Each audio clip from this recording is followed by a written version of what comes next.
¿el huevo hace mal o hace bien? Elegí específicamente esa controversia que hay últimamente. Si vos ves esos videos que hay en YouTube sobre cómo cuidar tu salud, vas a encontrar que hay un montón de videos que dicen, si quieres vivir sano, no debes comer estos alimentos. Y en verdad, el huevo, la leche y otro. Pero pongo el huevo, por ejemplo. Después de un tiempo de, no, huevo no, porque produce colesterol en la sangre, que es el factor de riesgo más grande, ves un video que dice, el huevo, los beneficios de comerlo todos los días. Entonces, el huevo tiene estos elementos, 3 por día, tres huevos por día. Eh, ¿Te das cuenta que en esta época donde la ciencia está tan avanzada, a veces hay cosas que son como elementales, deberían ser la respuesta a la pregunta, ¿qué hago? ¿Cómo o no como huevo? ¿Y cuánto? ¿Y cómo? ¿Lo tomo como una medicina? Hoy me toca un huevo cada 12 horas. ¿O cómo es este asunto?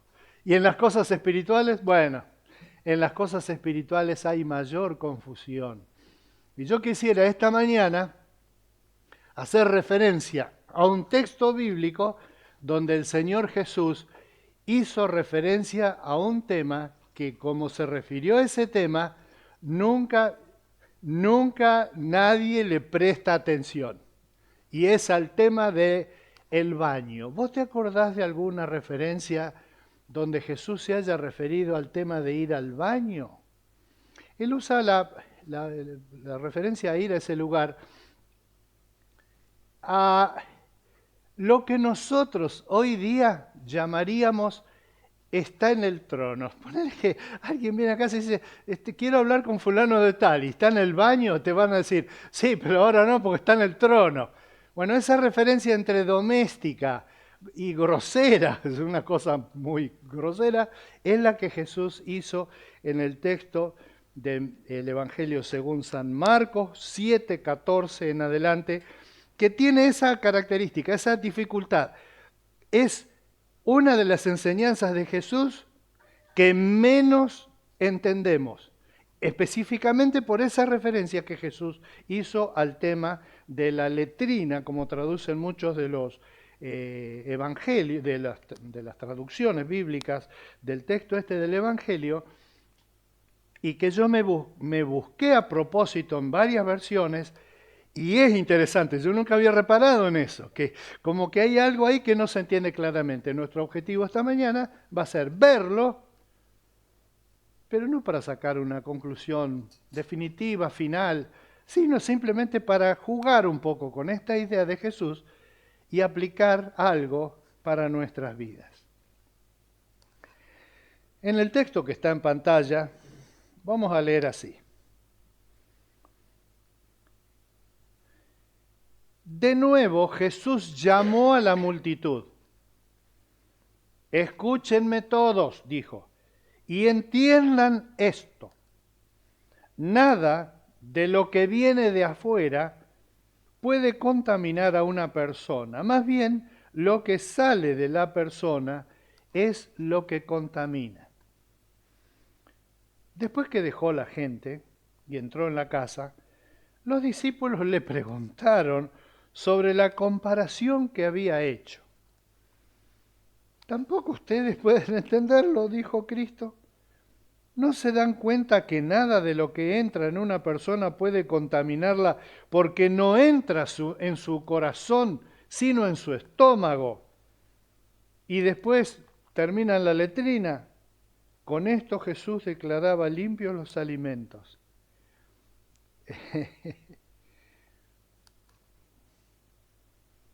Lo que sale de la persona es lo que contamina.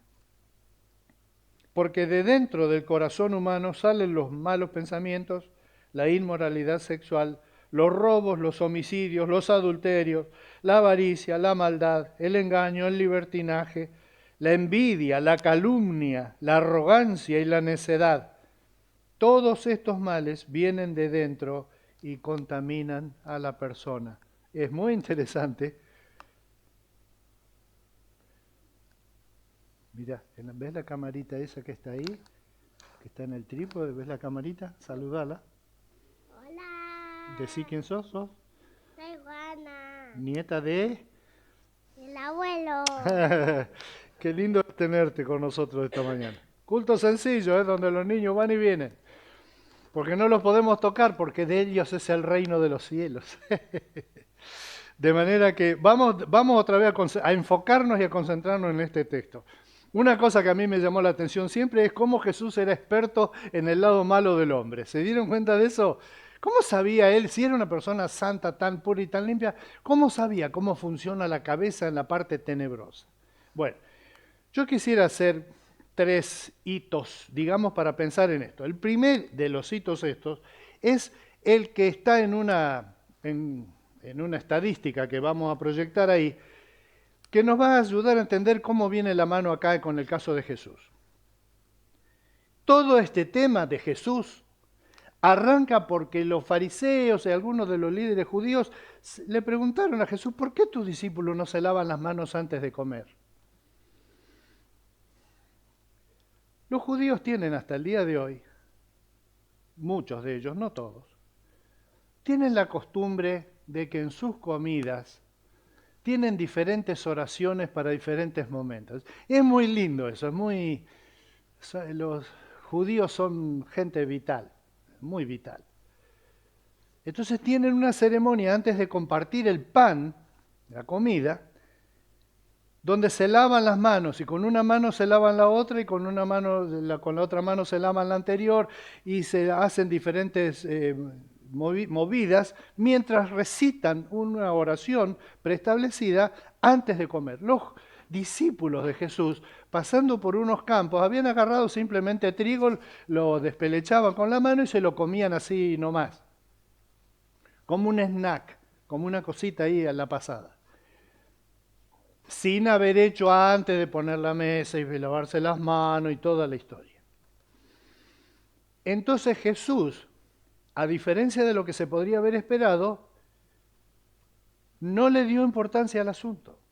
No le dio importancia al asunto. Y la razón está ahí. Justamente el nodo del texto no está en que dijo letrina, ¡oh, qué palabra! Sino en este hecho. O sea, hay 2 líneas ahí que no van a ver los números y todo, pero es la comparación entre para el tiempo de Cristo, qué volumen tenía la Torá, es decir, los primeros 5 libros de la Biblia: Génesis, Éxodo, Levítico, Números, Deuteronomio. Son un buen pedazo de todo el Antiguo Testamento, que para el tiempo de Jesús no estaba terminado de armar, sino que básicamente estaba la Torá, también los escritos proféticos, los escritos poéticos como los de David y etcétera, pero el núcleo era la Torá. Hasta ahora el núcleo es la Torá. Si uno quiere ver el resumen de qué quiere Dios para la gente, está en Génesis, Éxodo, Levítico, Números y Deuteronomio. En el relato histórico de esos libros vas a tener, en Génesis, por ejemplo, desde la creación, que son millones de años, desde la creación hasta la entrada, casi la entrada del pueblo en la tierra prometida. En Éxodo vas a tener la entrada en la tierra prometida y la dación de la ley, etc. Muchos años, mucha historia, muchos datos, mucho mandamiento, mucha cosa ética, moral y espiritual. Esa está representada en este gráfico con la línea azul. ¿Comparada con qué? Con, para el tiempo de Jesús en forma verbal y en los próximos años dada por escrito y la mantiene hasta el día de hoy, un corpus de libros que se llaman el Talmud. El Talmud está dividido a su vez entre la Mishnah y la Gemara. Y hay 2 tipos de Talmud, uno que le llaman el babilónico, es el más común hasta el día de hoy entre los judíos. Es la recopilación de las enseñanzas de rabinos, maestros, sacerdotes, filósofos, cantores, etcétera, de toda la historia judía, desde el principio hasta el tiempo de Jesús. Ahí en esos libros del Talmud hay las instrucciones de lavarse. ¿Y cómo lavarse? Le lava una mano a la otra y después entonces todo, y ahí se puede comer la comida después de haber dicho la oración que dice, oh Señor, no, estoy inventando, ¿no? Oh Señor Todopoderoso, te damos gracias por esta comida que vamos a comer, y que probablemente es el origen de la costumbre que tenemos en las casas cristianas de orar antes de comer. Aunque hay gente que empieza a picar antes de orar. Es feo eso, ¿eh? Lo dice el Talmud. Y el problema es que los judíos del tiempo de Jesús tenían un foco muy fuerte puesto en esto que era tan grande que había que leerlo y estudiarlo y estudiarlo, estudiarlo, estudiarlo y nunca llegabas, porque el volumen de uno respecto del otro, el Talmud es el verde de la derecha. La comparación entre la cantidad de palabras, según el chat GPT, que pueden ver el iconito ahí arriba a la izquierda, le pregunté a esta inteligencia artificial, ¿cuál es la comparación en el tamaño entre la Torá y el Talmud? Y él encontró 304.805 palabras en la Torá y 1.800.000 palabras hebreas, que son muy cortitas, en el Talmud. Y Jesús todo el tiempo estuvo lidiando con esto, con que la gente estaba con su mente dominada en ¿qué mandamiento me estoy perdiendo?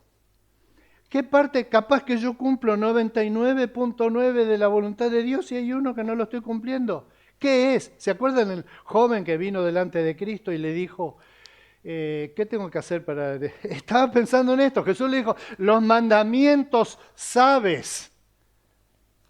Los mandamientos sabes.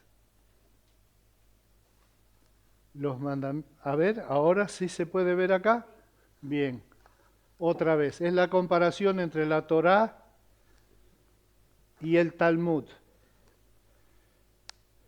La Torá, para el tiempo de Cristo, tiene unas 304.805 palabras hebreas. Son muy cortitas, la mayoría de las palabras hebreas tienen solo 3 letras, siempre 3 letras. Contra el Talmud, que tenía 1.800.000 palabras para el tiempo de Jesús, aunque pasó por escrito posterior al tiempo de Jesús. Entonces, ese joven que fue delante de Cristo estaba queriendo que Jesús le diga, bueno, mirá, del 1.800.000 palabras, fíjate en esta. También le preguntaron cuál era el mandamiento más importante. Siempre la gente contemporánea de Jesús, judía, tenía esa preocupación por el tema de la ley, de lo que está escrito. Pero no de la ley, sino de todo el Talmud. Y hay un montón de referencias del apóstol Pablo, por ejemplo, donde dice que el Señor nos libró de la ley, pero no de la ley, la Torá, los 10 mandamientos, no matarás, no codiciarás, no dirás mentiras de tus prójimos, ese tipo de cosas.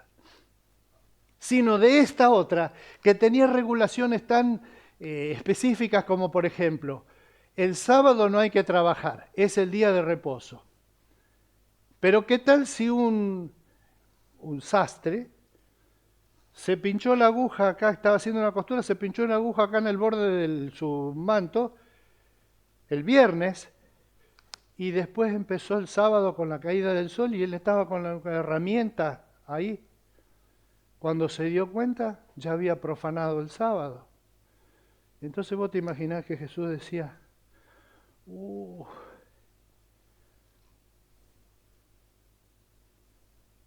¿cómo les hago entender yo a esta gente? Esto es tan difícil de entender en esa gente que no lo entendieron cuando Jesús llamó a toda la gente y les dijo, miren, quiero decirle todo de una buena vez. Lo que entra, glu, glu, lo masticamos y lo comemos no es lo que contamina al hombre. Lo que contamina al hombre es lo que sale para afuera del corazón. ¿Listo? Bueno, entró a la casa de vuelta y ¿qué le preguntaron los apóstoles? ¿Nos podrías explicar este acertijo que hiciste? Porque la palabra parábola es traducido parábola casi siempre, pero en realidad no son siempre un tipo único, sino parábola, que quiere decir del griego, parábola, para, que quiere decir al lado de, y del verbo balo, que quiere decir lanzar, de donde probablemente viene bola. Parábola, algo que se pone al lado por comparación, pero eso puede implicar refranes, pequeños cantitos, no los cantitos que canta la selección, otros cantitos, acertijos, adivinanzas, chistes, ese tipo de referencias. Es más difícil que entre un rico en el reino de los cielos que entre un camello por el ojo de una aguja. Ese tipo de dicho. Los judíos son aficionados a eso, son unos maestros. Por eso una gran cantidad de humoristas, que a mí me encanta el humorismo, son de origen judío. Después de todas las persecuciones que han tenido, es admirable esa estamina que tienen con el tema de la gracia. Y Jesús la tenía. Entonces Jesús dice, pero ustedes mismos no están entendiendo. ¿Ustedes no están entendiendo lo que dice acá? Es un gran mandamiento haberse olvidado la aguja en el pecho, que hacer cosas como él les aclaró ahí, dice que en el texto, en la parte anterior, si ustedes quieren ver en el contexto anterior, dice, ama a tu padre y a tu madre. Pero algunos de ustedes, en vez de ayudar al padre y a la madre que está con necesidad, dice, yo te ayudaría, pero justo esa es la ofrenda, no te lo puedo dar, porque ya está destinado a la ofrenda. ¿Qué mentalidad lleva eso? La mentalidad esta, la mayoría de esos mandamientos. Hay mandamientos de mandamiento, de mandamiento, de mandamientito, de mandamiento. Es natural de la ley eso, del legalismo, del sistema legal, que es correcto y que es bueno. ¿Por qué está el Congreso? Todo el tiempo están sacando leyes nuevas. En las provincias todo el tiempo están sacando leyes nuevas. Los municipios todo el tiempo están sacando ordenanzas nuevas. ¿Por qué? Bueno, porque van cambiando la vida de las personas. Cuando empezaron a andar los vehículos a motor en Estados Unidos, sacaron una ley que decía así: si dos vehículos a motor se encuentran en un cruce de caminos, los dos vehículos deben detener su marcha, apagar los motores, los choferes deben descender del vehículo, los dos, y ponerse de acuerdo quién de ellos cruzará primero para evitar que haya choques en los cruces de carretera. ¿Te imaginas cuánto duró eso, no es cierto? Hasta que alguien dijo, che, ¿en serio es esto? Ahora que hay muchos autos, hay como 500 autos en Estados Unidos. O sea, ahora hay como 500 autos. En serio, cada vez que lleguemos, no te digo en el medio del campo, en el medio del campo ya lo ves de lejos, podés ir parando, le podés hacer así, dale vos, que no. En una ciudad, te vas a parar en todas las esquinas para cumplir la ley, parar el auto, apagar el motor, bajarte a pactar con el otro y después recién cruzar. Y entonces esa ley cayó por un fenómeno del derecho que se llama desuetudo, que quiere decir desuso. Desuso. O sea, nadie la cumple y nadie la hace respetar, ya está. Y hay que derogarla, no hace falta. Con dejarla morir es suficiente. Las leyes siempre se aumentan. Las leyes siempre se aumentan. Si yo lo miro con malos ojos a mi vecino, ¿eso es pecado? ¿Puedo yo ir al templo cuando recibí un billete que después me enteré que había pertenecido al narcotráfico? Bueno, los creyentes desde el tiempo de Jesús hasta ahora, muchos creyentes tienen ese tipo de cosas. ¡Cuidado! No compres productos de tal marca porque los dueños son de una secta satánica. Entonces, caramba. De paso, sabían que la Pepsi es propiedad de los mormones, ¿no? Sí, creyendo que no toman Pepsi por las dudas. Ahora, ¿eso tiene algún sentido? No a la luz de lo que Cristo dijo. Si querés poner la otra filmina, Mónica. Me voy a acercar para ver acá. El Señor Jesús hizo en el texto que leímos recién un listado de cosas que salen del corazón. Dicho en otra manera, que las produzco yo. Esto no son cosas que andan en el mundo, son cosas que yo produzco. Y es muy fuerte para mí que el Señor Jesús sabe que dentro del corazón, Él menciona 13, creo que son acá, estas cosas que dicen así. Lo de la comida ya lo vimos, ¿no es cierto? Uno lo come y va al baño, eso dice el cuerpo. Entonces, ¿qué tanto y por qué vamos a poner tanto énfasis en la comida que tiene su ciclo que no queremos ni mencionar? Porque es una cosa muy doméstica. Pero que ocurre, que es normal y que entonces tampoco tenemos que nosotros ser tan mojigatos y que por la razón de que en las Biblias tradujo letrina, en realidad se llama lugar privado o lugar donde uno esté solo. Esa era la palabra por letrina. Porque en la antigüedad no tenían letrinas por todos lados, ni había baños públicos, salvo los baños públicos donde iba todo el mundo y hacían todo ahí juntos, digamos. Eran costumbres muy diferentes a las nuestras, pero la gente que vivía en el campo lo hacía directamente en las plantas y todo. Y Jesús, haciendo una referencia liviana a eso, que le valió que ahora muchos creyentes no leen porque tienen que decir de letrina desde el púlpito y les da, ay, no sé qué cosa, que es lo mismo que seguir con eso de las normas de cortesía y de prudencia. Ay, ¿cómo va a decir eso? Ay, el pastor dijo tal cosa. Una alemana que teníamos en Entre Ríos en la iglesia, que era terrible, la mujer esta. Y un día yo cité la palabra de Pablo donde dice, yo mismo hasta ahora estoy con dolores de parto por la iglesia. Me agarró para hablarme y me dijo, ¿cómo va a decir eso? Parto ahí del púlpito. Digo, está en la Biblia. Sí, pero eso no se dice. ¿Cómo va a decir del púlpito? ¿Qué mentalidad es esa? La mentalidad es que hay un montón de normas de la cortesía y de la etiqueta que hay que cuidar y hay que tener presente que si uno tiene que hacer esto y esto y esto y esto y esto y esto y esto y esto y esto, y uno pregunta, sí, pero el problema mío es que tengo envidia. ¿Y qué hago con eso? Es lo que dijo Jesús, elijo esta lista. La vemos simplemente, ¿eh? No vamos a dedicarle mucho tiempo a cada uno. Arranca Jesús con el tema de los malos pensamientos. ¿Cuáles son los malos pensamientos? Todos los pensamientos que no son buenos, porque si no, ya ahí saldríamos con el enanito a decir, bueno, hagamos una lista de cuáles son los malos pensamientos y cuáles son los buenos pensamientos. Entonces, dice otros 10.000 mandamientos más para recordar que no está bien tener malos pensamientos. ¿Quién sabe de tus pensamientos si son buenos o malos? Vos lo sabés, el Señor lo sabe. Y vos podés charlar con Él y darte cuenta si son malos o buenos y no tenés que andar ni haciendo listas, ni cuentas, ni prohibiciones, ni nada. Y ojo con esos mandamientos de la buena educación y los buenos modales. Oh. El Señor estaba enojado. Malos pensamientos, inmoralidad sexual. Creo que acá la traducción es de la palabra griega porneía, que quiere decir todo lo que tiene que ver con la prostitución. Pornalgo. Todo lo que empiece con porno algo, bueno, es lo que dice acá. Eso sale del corazón de uno. Uno en el corazón está así, parado, ¿sí? Y en su mente pasa una chica linda y dice, oh. Ahí está. Eso. ¿Qué hay que hacer? Hacer una ley. Bueno, ya está la ley. Jesús incluso este tema de la codicia sexual la puso él aclarándola. Dice, vieron que está prohibido el adulterio, pero yo les digo que cualquiera que mira a una mujer para codiciarla ya adulteró con ella en su corazón.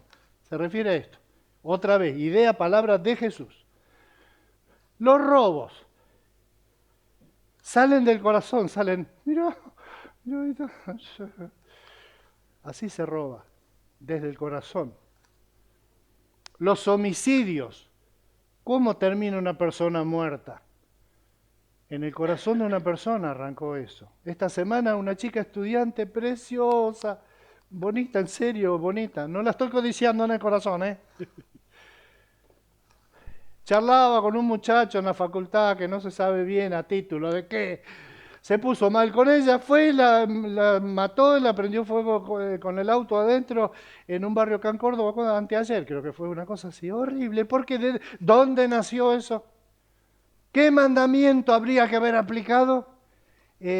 No es el mandamiento, es el corazón de ese muchacho que tiene un problema evidentemente íntimo de él, de su cabeza, de su forma. Los homicidios, los adulterios.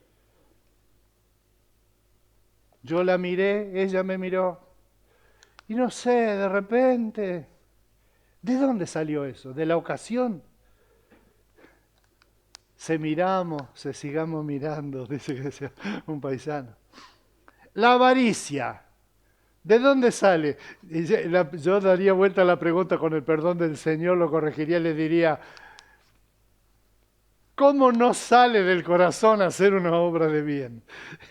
La avaricia, esa que nosotros tenemos una expresión, el dicho de que hay gente que tiene un cocodrilo en la cartera, es la idea que cuando mete la mano tiene miedo que lo muerda. Bueno, esa es exactamente esta avaricia. No mete la mano para ayudar porque en el corazón está eso. Larga la plata, no vas a ser ni más rico ni más pobre. Larga esas chirolas. Rata miserable. ¿De dónde sale la rata miserable? Está al lado del cocodrilo. Sean como el ratón Pérez, que nos da sin preguntar nada. Qué problema, ¿eh? Acá tengo a mi nieta estudiando teología del ratón Pérez. La maldad. ¿Qué es la maldad? Para mí que esa forma de pensar, ¿de dónde sale? Sale de una mentalidad que usa la inteligencia lateral, pero con maldad. Con maldad, siempre el lado malo, siempre el lado malo. Levanten la mano los que conmigo, otra vez enganchamos la camarita. Levanten la mano conmigo los que tenemos esa tendencia a pensar siempre en mal, siempre el mal. Confieso eso. El engaño. No, yo le tiro que no tuve tiempo y listo. El libertinaje. Qué linda está la fiesta. Cuando me quise acordar estaba del otro lado. El libertinaje, la envidia. La calumnia.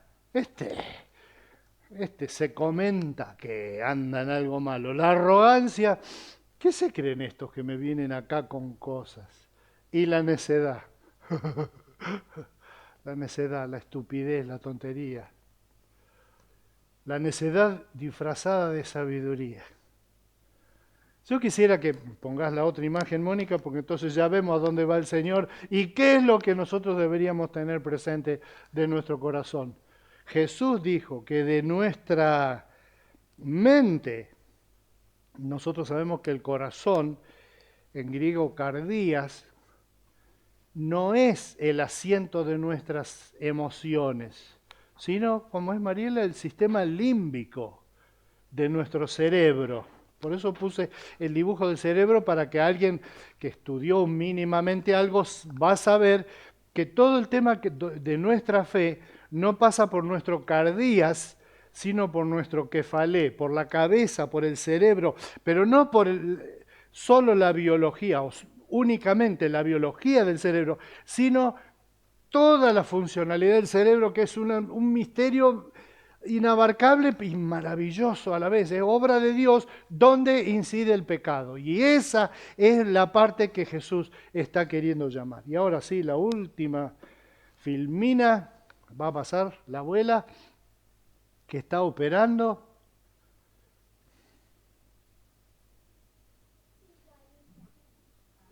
La que sigue, es la que tiene la lamparita.